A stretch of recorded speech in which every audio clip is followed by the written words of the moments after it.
Welcome to 50 Nights of Fright. I'm Tommy, joined once again by Zach. Today we are covering the Babadook. Hell. What do you think of the Babadook? So I believe it came out around the same time as what is that movie? Sinister? Mm-hmm. Is it a Sinister I'm thinking of? With the videos that Ethan Hawke has to watch. It came out around the same time and it has that feel. Mm-hmm. And, I mean, it feels like your traditional boogeyman kind of thing. Yeah. There's a movie that came out after it that, honestly, for a long time, I was confused. I thought the two were almost the same movie. Yeah. Come Play or Let's Play, Come Play With Me or whatever. Mm-hmm. Because it focuses on a son and a mother. Yeah. And the son having interactions with this thing. Mm-hmm. And, you know, it's a lot of similar setup. Very similar, though.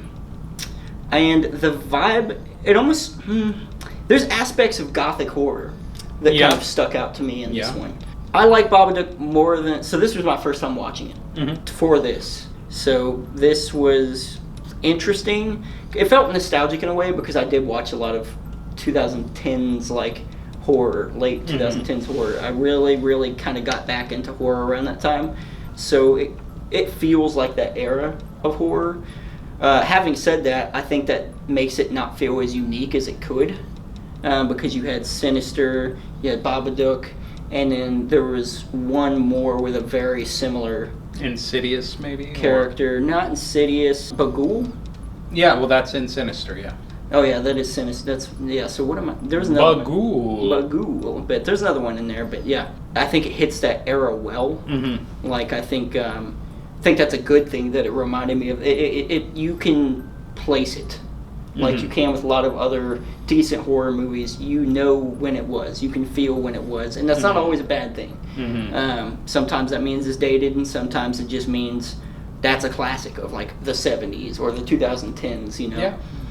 Well, what I really like in particular about the Babadook is it is a story of grief. You know, it's the mother following, the death of her husband, or the father of the child, and how they are navigating life. At times you feel like she doesn't really even want to be a mom, or she doesn't particularly like her son.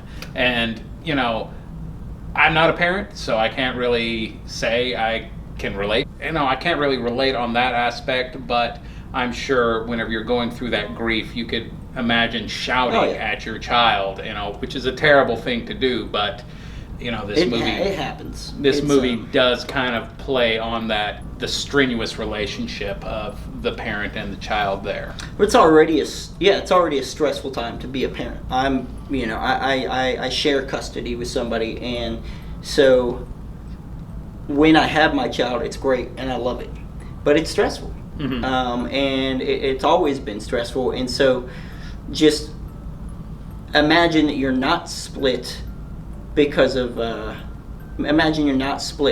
divorce or whatever, but you're split from someone you still genuinely loved or whatever, and you have this kid, so it's a reminder of that person to you, but it's also something you are responsible for and have to take care of, even though times like that's when you I need time, that's when you need time, you need a moment, and so it definitely plays on you a little bit.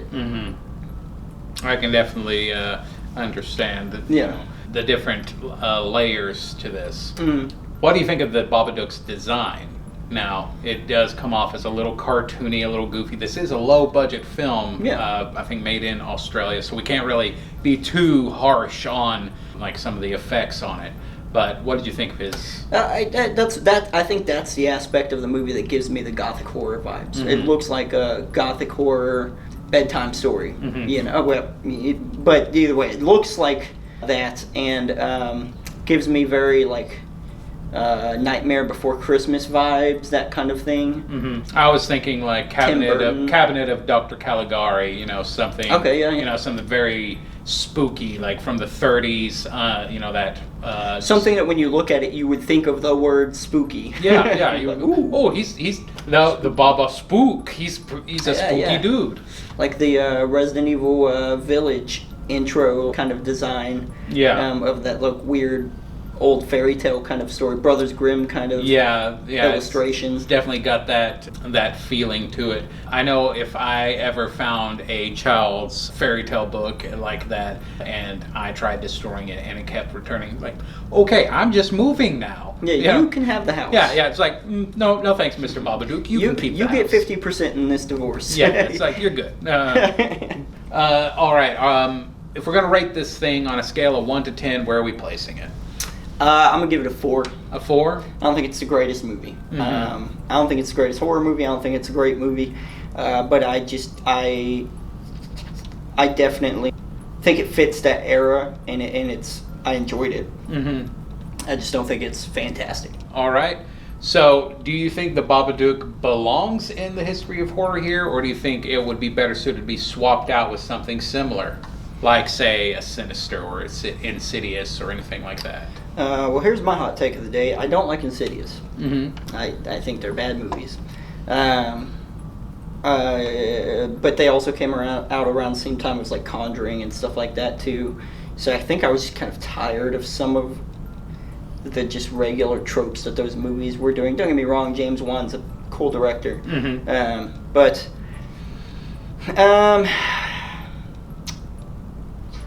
I think it could fit, or you could replace it. I think go either way. I think it fits because it does feel like other movies around that time frame. So if you want to get an idea of movies in every, in just different time frames of horror and stuff, I definitely think it gives you that feel. It kind of fills that gap in time. Exactly. Like that. Exactly. But I think it's interchangeable. I think you could definitely put other stuff there, and it'd be around the same feeling. All right. Well, that was the Babadook. Thank you so much for joining us on this episode of 50 Nights of Fright. Be sure to tune in tomorrow on our penultimate episode of Terrifier.